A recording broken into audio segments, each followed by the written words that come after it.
Please stand clear of the doors. Por favor, manténganse alejado de las puertas.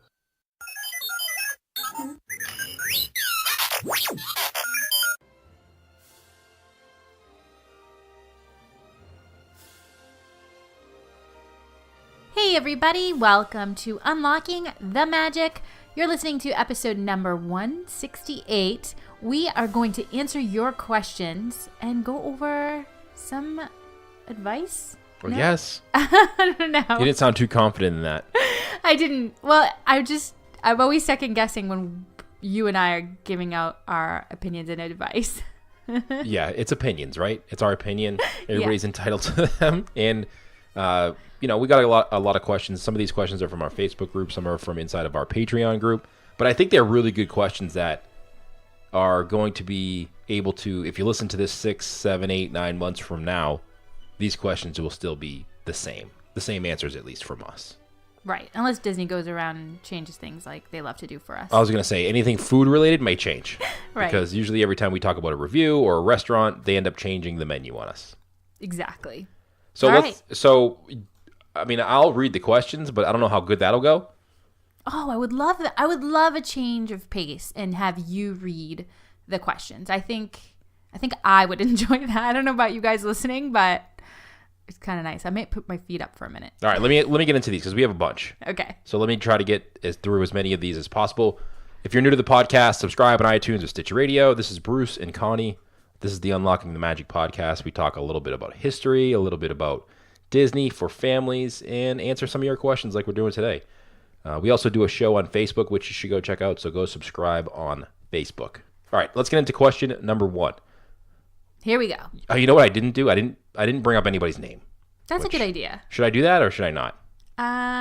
Well, please say no because I didn't, and we'll have to pause and then go get the names and then come back. No, then. Thank you. You're welcome. What are the must-have Disney snacks for first-timers?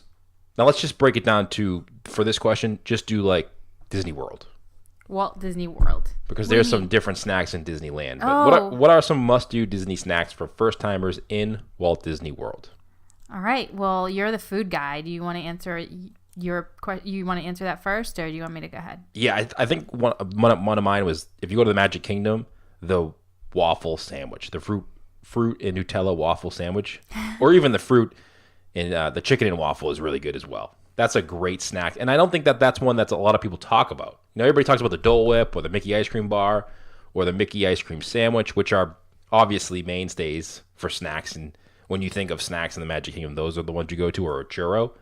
But if you're gonna maybe veer off to the left a little bit, hit the Sleepy Hollow and get a fruit and Nutella waffle sandwich. That's mine.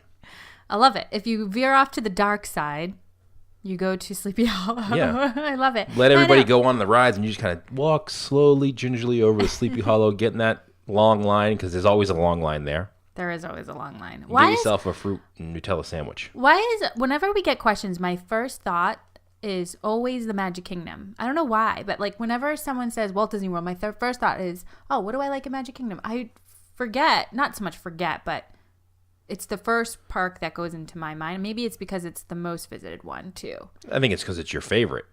True. But let me just say quickly, Epcot, you can't go wrong. There's so many snacks in Epcot that are must try. But I have to agree with you on the whole waffle thing. I'm actually going to get the chicken waffle, which is actually not a snack, I guess. It's more of like a meal. To me, a snack is depends on who you are. Snack is because the dinner at Liberty Tree Tavern to me is a snack. No, it's not. Stop it. Listen, meals are snacks to me. No, those are the same word. You know what I think people do get confused on is if you transportation. If you narrow it down with snacks and dining plan, maybe. If that's the case, I'm gonna have to say a first timer, you've got to do the Dole Whip. That's a must. I guess that is a must for Disney. For first timers, you're probably gonna do that, or the Mickey ice cream bar. I mean, those are two that are very iconic. Nostalgic. But if you don't want something sweet, I would say you're in the Magic Kingdom, you've got to head over to Sleepy Hollow. Somebody actually said to me, because I put this on Twitter too, and someone said the PB&J milkshake at Hollywood Studios. At the 50s prime time? Yes. And we actually did try that. It is amazing. I made you try it. You didn't want to, and you loved it. So you're welcome. That's one of those, I don't know, something you eat that sounds like it won't be good, but it's delicious. Yeah, super good, right? Yes, and I'm glad you made me try that. I think anything, going back to snacks and dining plan and the dining credit and thinking about like the Dole Whip and stuff, those are iconic snacks, and like the Mickey bar. I'm thinking about like the Mickey giant pretzel. For some reason, you guys, it tastes so much better just shaped as a Mickey. Like, With or without cheese? I'm going to say without cheese. I'm going to have to agree with you. I don't know. I'm not big into that hot cheese dip, but am I right? Is it the atmosphere or whatever? But I think everything shaped like Mickey tastes better. yeah, I'm going to agree. Okay. It's just like, with anything. Like we talk about the Tonga toast and the atmosphere going along with that. When you're there and you get a chance to eat these things that you've been reading about or seeing social media, especially now with Instagram and Twitter and all these social media platforms, you see it all the time. And you see those things over and over and over again, and then you get a chance to actually visit the parks and have one of those. That's the experience. Like that's the memory you're gonna remember. Totally. All right, so are we moving on to the next question? I think so. I think we talked enough about that. No. Yeah, Okay. I do too. All right. Here we go. So we talk a lot about restaurants and eating and the dining plan and all those things. So here's a question that we haven't talked about on the show before: is there any restaurant that you don't like or won't patronize? Ooh. And is there one you would be willing to give a second chance to? I love this question, but I'm sort of sad to answer it too. Like I have a love-hate relationship with this question because I like how they said, "Would you try it again?" And so always my first thought, and maybe it's because of perception too, because after we tried it, we also heard some people say they didn't love it either. So now I'm just kind of like writing it off. But my first thought was Tony's Town Square in Magic Kingdom, mainly because I would say food was good, but the atmosphere was okay. Like it just didn't feel that memorable. No, I agree with you on that. And I think in Disney, like when you walk away from a restaurant, you want the whole 9 yards. Like I want good food, great theming, you know? Yes. Like the tavern that we go to, Liberty Tree Tavern, is a submersive experience. You know, you eat there, you feel like where you're supposed to be. Right. And there's many places like that in Disney World, and this one was just kind of like, it was nice. I don't remember the food that much, but so it must not have been that great because I don't remember it. And I'm pretty sure we didn't talk about it at all. The dessert was good. The dessert was good, and it was okay, but it was one of those places that you'd probably only go there if there's nothing else available. Yeah, I mean, I think I want to give it another shot because I feel like... So the second part of his question, you would give it another shot. This is the place. I think so, because I feel bad for Tony's. I feel bad because I feel like a lot of people may have had not the best, or maybe their expectations were a little too high for this one. I don't know. But I want to give it another shot. You know what? To me, this goes back to like the type of food that they serve at these places. Like Cosmic Rays, Starlight Cafe has a cool dining room, and it's in a cool area, but the menu to me isn't that great. So I kind of avoid those places that have the typical burgers and fries and chicken fingers and stuff like that. So there's no particular restaurant that I don't like or wouldn't go back to, but those are the types of restaurants that we tend to stay away from. There's so many different unique experiences you can have when you're at Walt Disney World that when you can get a burger anywhere. I think what it is too, like when we did finally visit Tony's Town Square, we had been spoiled and gone to other restaurants, and it was the whole 9-yard package. And like I said before, theming, it has a big part on my experience on how I rate the restaurant too, because you can't get that where we're from. Like you can get pretty good food. We live in Boston and near North End, and you know, those of you that don't know that, they have incredible Italian. So we do get great food around here, but the theming is what really makes you feel immersed in the Disney experience. The other restaurant that actually came in mind, I'm just going to say this really quickly because I hate negative, is actually one that I don't think you will ever go to again, but it wasn't bad. It was actually really good. It was Epcot, Chef de France in Epcot. Oh, yeah. Yeah, you're right. I wouldn't go back there again. Not because of, it was just... The food was great. The food was good. I wouldn't say it was great. I loved it. It was good. No, that's the restaurant. On a scale of 1 to 10, I'd say 9, 10 is great. This was a 7.5, which is good. For overall or just food? Food. Okay. I'm going to give the food like an 8.5. I thought my meal was really good. And I had the French onion soup, and the service was really good. I thought that it was very French and delicious. Like I wasn't disappointed with that. What's so funny? I'm thinking of like butter. That's what the first thing that came into my mind. It was very French and delicious. I like delicious. how you know how to describe that. cook in France. Let me just tell you. The way the cast member was amazing. The one thing I didn't love is sort of the atmosphere is like hustle bustle. It's you sit very close together. Yeah. That's the only reason why I would second guess. I'm not going to say I won't go back, but I would say second guess a reservation. Okay? Moving on. You know what? Before we move on, I have one that came to mind while you were talking about that. Seriously? Planet Hollywood. Okay. We went to Planet Hollywood, and this is before they redid the whole thing. I didn't love it, and maybe that's why they redid it, because a lot of other people didn't love it either. But I don't know if I would even give it another shot. I know they came up with a new exciting menu, and it looks funky, but I think that there's so many good places to eat in Disney that if you go, like Disney is different than any other place, right? When you go to a dining at Disney, you got one shot. And if you don't perform in that one shot, there are so many other places that you can go to that you're probably not going to go back. True. You know? I do think we should revisit some of these and I'll revisit all of them except Planet Hollywood. Okay, that's fair. I'll try it alone, I guess. Yes, you're going to have to go alone with that. I'm just remembering Chef de France, and I feel bad even bringing that up because I don't want any of you guys to take this and not try it. That was where our kids tried escargot, and it was fun. I expected a little bit more fine dining. Yeah, even though it's not necessarily fine. I don't want to say fine, but more laid back.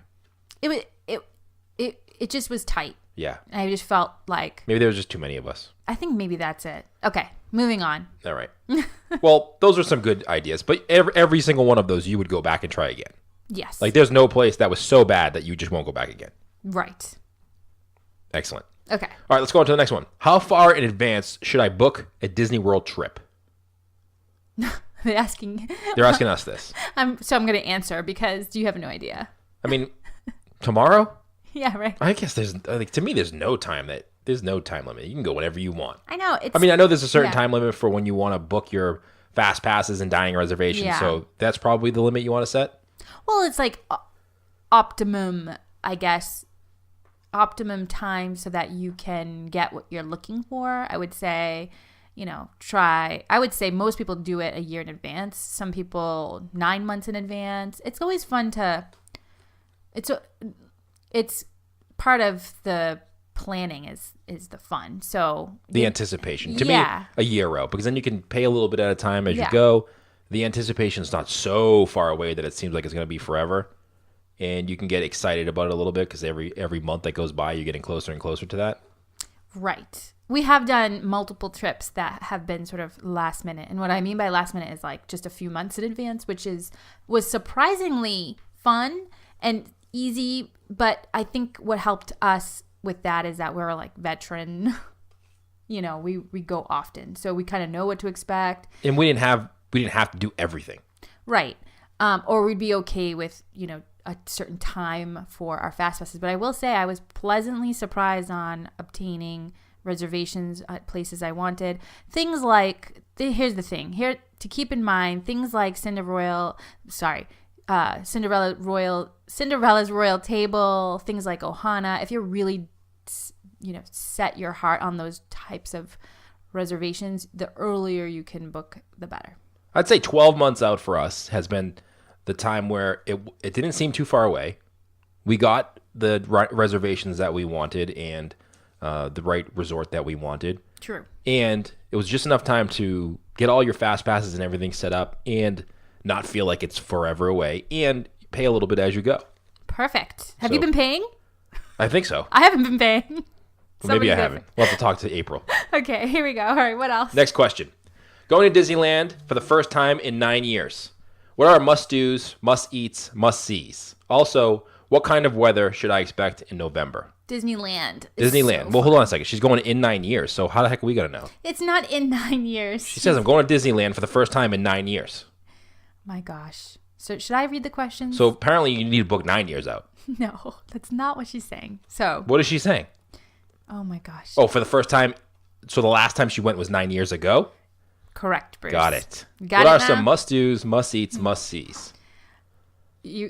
Who's going first? Let me just prerequisite that by saying we've only gone twice. That's true. So these are ours for 2 time goers. I want to say if you're going and the budget allows, try to stay on property because I think that is super important specifically for Disneyland. Because I feel like when you're out of the Disneyland complex, it doesn't feel... It's different than in Walt Disney World. Even when you when you don't stay on property in Walt Disney World, you still, once you arrive, there's so much there that you feel so immersed. But Disneyland, it's like you're either in the park or you're out. There's really nothing else. There's no buffer zone. Yeah, like there is a downtown Disney, but it's small, so you really, I think, should try to stay. That would be like my number one must do. And the downtown Disney is connected to the parks, kind of. Right. You can't get it from inside the parks, but they're all in the same plaza. Exactly, which and the I didn't hotels realize. are connected to that, yeah. So I agree with you on that. Okay, and then my next one would be like all the nostalgic attractions are must-dos. I would say definitely you got to spend some time in Town Square, check out Great Moments with Mr. Lincoln, really just observe and be aware of your surroundings. Seeing the Sleeping Beauty Castle, although much smaller than Walt Disney World, but by no means is it less breathtaking. I'm going to give you my top 5 attractions you have to try. Me? Here we go. Here we go. Ready? Yes. Number 1, the Matterhorn. Such a classic. Such a classic. Number 2, Pirates of the Caribbean because it's different. Number 3, Indiana Jones. You got to try Indiana Jones. Yep. Number 4, Haunted Mansion. Okay. And number 5, what are you going to say? I don't know. You don't have a number 5? I'm going to have to think about this one because there's so many left on my list. I know, because you don't want to leave. You don't want to exclude I'm trying to think. I thought of 3. And I'm like, oh, man, which one am I going to pick? I'm getting going to give you my closer. top 4. Those are my top 4. Your top 4. Everything else after that, just try to do them all. Yeah. But those things, I always think of, am I going to try to do things that are in both parks so I can see how they're different? Or am I going to try to do things that are not in Magic Kingdom or Walt Disney World? You just left out Small World. I did leave out Small World. Maybe that's number 5 because it's different. So I guess I do go more towards rides that are in both parks, but they're different. Okay, that's fair. Except Indiana Jones is amazing. Indiana Jones is totally amazing. I know that I'm going to get 47 emails from people saying, you forgot this, you forgot that. No, I know, but it's good to like narrow it down because then that way you have to exclude some. But I have to say my favorite moments in Disneyland is really just being in New Orleans Square, hanging out, getting there early enough where you can see New Orleans Square before it gets overcrowded because that whole area becomes super clustery. For whatever reason, it's just not easy to pass through later in the day. So to really get that feeling, you really want to get there early. And then later on in the day, I love just hanging out. I am obsessed with the Golden Horseshoe. It's not even anything special, but the fact that Walt Disney was there. I mean, obviously, everywhere in the park, but I just have such a connection with that particular place. You got to get a sundae there, and it's not like the best sundae ever made, but it is the best sundae where you eat it. Yeah. Like if you can get in the corner near the stage when the stage show's not going on and have a sundae, and there's like 4 or 5 seats there. That's what we did. We kind of huddled in the corner over there, just kind of looking around at the stage and the whole place, eating our sundae. It was good. It felt good at the time because it was hot that day. That's an experience that you have to try. Yeah, totally. All right. What else are must-dos? The mint juleps? Mint juleps. Come on, you got to have mint julep. The beignets were okay. They weren't like nothing. They're not Tonga toast, but they were good. The atmosphere was good. But those mint juleps, maybe I had low expectations for that, I think. Yeah. I think just being in Disneyland in general and just realizing that it's a very small park, but just try to savor each moment. I think you're going to have an absolutely incredible time. One tip. Okay. It's not a tip show, but I'm going to give you one tip. What? Get there early. Yeah. Don't get there late. All right, let's move on to the next question. I think we answered that one pretty well. I hope so. Have you ever closed down the park being the last ones on Main Street? I'm envious of those amazing photos of nighttime with the castle. I'm wondering just how late after closing people have to stay.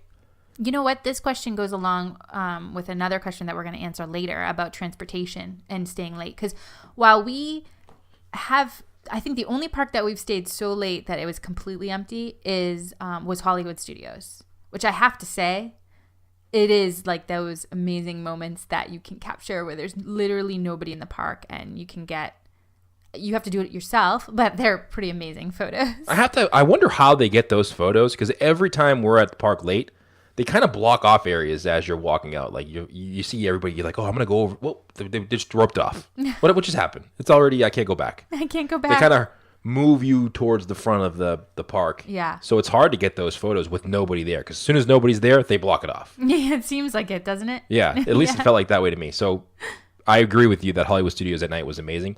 It just, not even like taking pictures, and sometimes we forget to do that because we are there at night. It's just being in the park with nobody else around you, hearing the music. You can just hear the sounds more because there's no commotion. Yeah. Is that a word? I think so. All right. I'm just thinking about, we've never really closed the park, even though we stay there really late. It seems like we're always worried about being trapped in either the monorail or somewhere with heavy crowds. Yeah. So it's almost like we want to beat the crowds out, but yet there's like a catch-22. But I wonder how they do that then, because we always seem to be moved forward, but then you get on the monorail and it's packed. So obviously there was way more people in there still.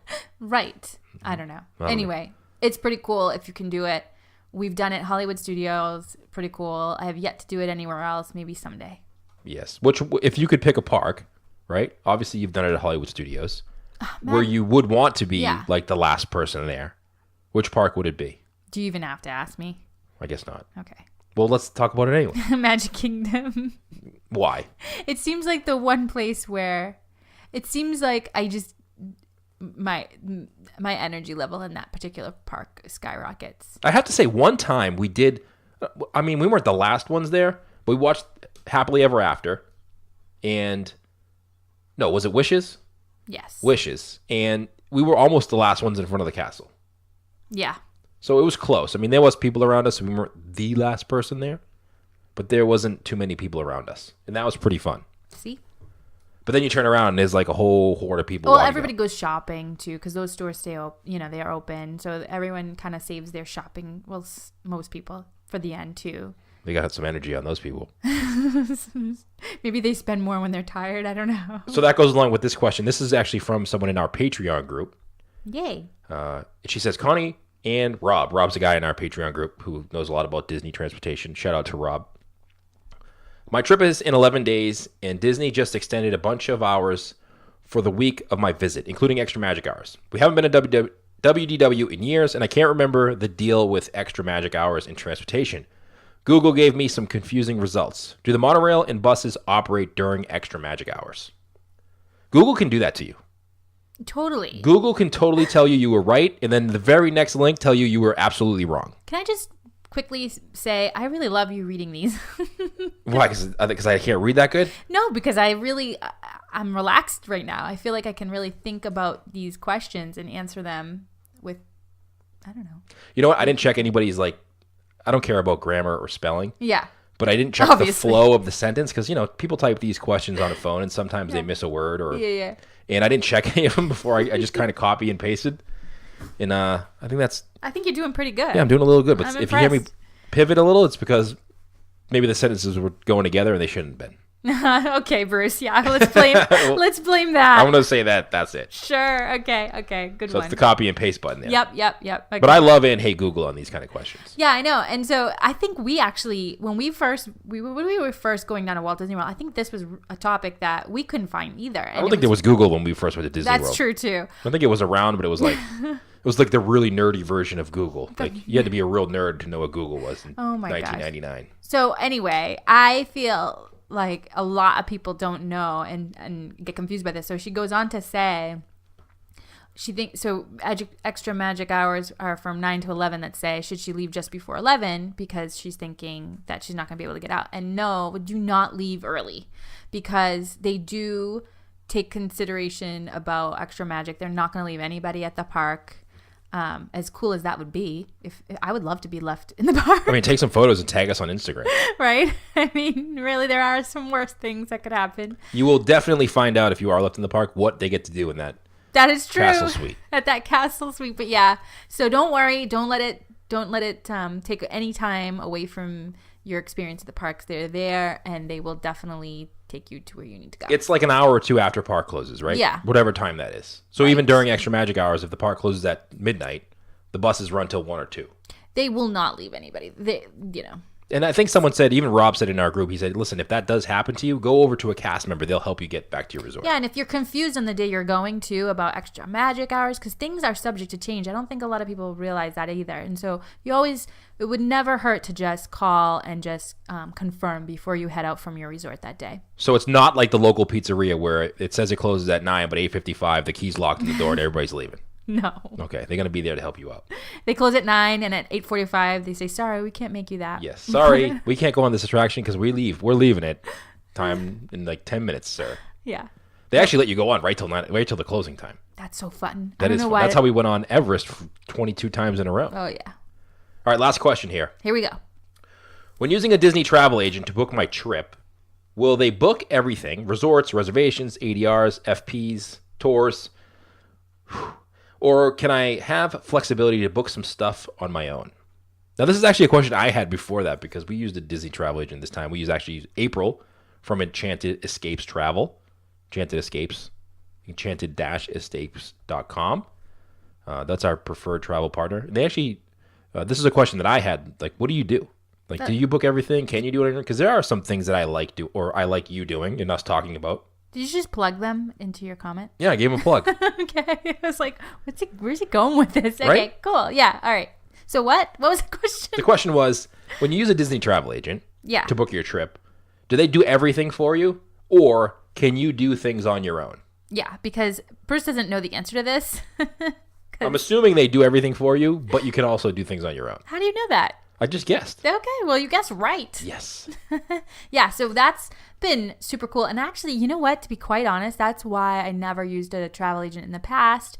Of course, I didn't know April at the time, so we, didn't have that connection. But I have been super happy with everything because it's allowing me to be as involved as I want to be, and things that I just dread doing or whatever, she's on board. Or like things like, reminders or things that it's kind of like having a vacation alarm clock. It is like right?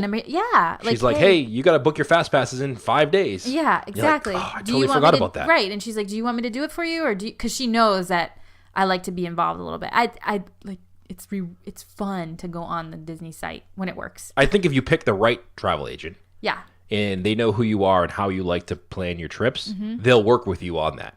Totally. And like April knows us that we used to do that, so she sends us reminders. Whereas other people who just want to be hands off, they'll do it all for you. Yeah, which is really, really cool. Giving them like a list. I did give her a few names of restaurants that I didn't think we would be able to do. I just would have to spend a lot of my time trying to book, and she got us in, and that was pretty awesome. The other thing too that they do, which April's done for us, is they're constantly looking for either more discounts or better options for you for your trip. Whereas if you set it in, like if you do your fast passes, at least I am, and I know you're kind of like this, like you don't re-look for better fast passes. Once they're done, they're done. Right. You check it off the list and we move on. Whereas they're doing this for their job. So if they see better ones for you, they may send you an email or a note saying, hey, do you want these ones instead of these ones? I feel like I'm trying not to laugh here because you're sounding like you're so experienced with this, and I know for a fact you haven't done any of it. I'm totally winging it. I know. Am I right? Yeah, though. It's weird. That's okay. Pretty good. I did a little research before this question was answered. Cool. I'm glad. I got a little background on this one. Did you go into our messages and see my messages between April and I? I did, actually. Okay, because I was like, wait, this is weird. I checked the emails before I hopped on this recording here. Okay. All right, Secret is out. That's my last question. Oh. That's it. That's it. Yeah, so we got some questions. If you have a question, a lot of people have been asking us for our contact info, which is surprising because we get a lot of emails, but it's info@unlockingthemagic.com. So if you're looking for a way to send us an email or reach out to us in any way, info@unlockingthemagic.com is our email contact. And we want to say thanks to Kingdom Strollers. If you're heading to Disney World and you have little ones and you want a stroller for not just in the parks, but for around the parks and at your resort, head over to kingdomstrollers.com. They'll drop off a stroller for you that you can use. Brand new ones, really good selection over at kingdomstrollers.com. And then when you're done with it, after your whole trip, just drop it off where they picked it up and they'll pick it up again. So kingdomstrollers.com, our preferred travel friend. I want to thank you guys, all of you that sent your emails to me. Some of them I haven't actually responded to yet, or Bruce and I haven't responded to yet. But I just want to thank you for all of them. Jennifer, you just sent an email, and actually, you know, it's funny. I've gotten this a few times where people feel a little weird sending us messages. They're like, we don't want to bother you, or hi, you know, and I just love them. So. Yeah, send us a message. You're not bothering us, either on Facebook cool. or an email. Send it in. If you have a question or you just want to say hi or you listen to the podcast and, you know, we're all friends here. We literally read everyone. We do. Sometimes I skim. But I don't literally read every word, but I literally look at every email. He literally scans every email, you guys. Bullet points I love. So if you're going to send us an email, bullet points are great. And we're going to be heading to Disney World soon. If you're listening to this podcast when it comes out, we may be doing some sort of meetup. We haven't picked a day and time yet, or if we actually are going to do it. But it's looking like, Connie, it's looking like a Tonga Toast meetup. It is. So if you're going to be in Disney World around the week of Thanksgiving, shoot us a message on Facebook or an email, and maybe we'll have an announcement on our live show, which is Monday at 8 p.m. Eastern over on Facebook. On Facebook, we are Unlocking the Magic. On Twitter, we are WW Unlock Magic. And on Instagram, we are Unlock the Magic on there. So shoot us a message on any of those platforms because we may be announcing our meetup if we decide to do one. That was really... Connie really wants to. That was a lot of information. I know. Well, listen, there's a pause button. You can hit the 30-second back mark and go listen to it all over again. No, it was like, it wasn't clear. It's like, if we decide we're going to do this... We're still debating. Okay. I want to. Like, part of me wants to and part of me doesn't want to. Why don't you want to? I don't know. Because I want to do Tonga Toast meetup, but it's early, you know? I want people to like continue to listen to the show. Gotcha. Not they don't meet want us to and see be like, forget that. Bruce, I just saw him hangry. Yeah. So, but we'll try to do something because we get a lot of emails about that, and I'd love to meet everybody. As much as I'm joking, and I'd seriously love to meet everybody, shake everybody's hand, and just say hello and put a face to some of these emails that we've gotten over the years. Perfect. Well, you know how excited I would be. I know you're gonna love it. She's already booking it. Woohoo! You might even just do a Connie Tonga Toast meetup. Yeah. It would be like I have to think of my own thing. Tonga's your thing. Where is Team Talks too much? Like, what would be the perfect setting? Like Team Tonga, you got to be at the Polynesian, right? Captain Cook's, have some Tonga Toast in the balcony there. Where would Team Talks too much meetup be? That's gonna be to be continued because I'm gonna have to really think of this one. What? All right. On that note, was that not? I don't know. I thought you'd have an answer for that. Yeah, no, because there's so many possibilities. I want to make sure I have the perfect. Because here's the real reason. I want to outdo your Tonga. Okay. On that note, have a great week, everybody. We'll see you Monday night. Bye, everybody.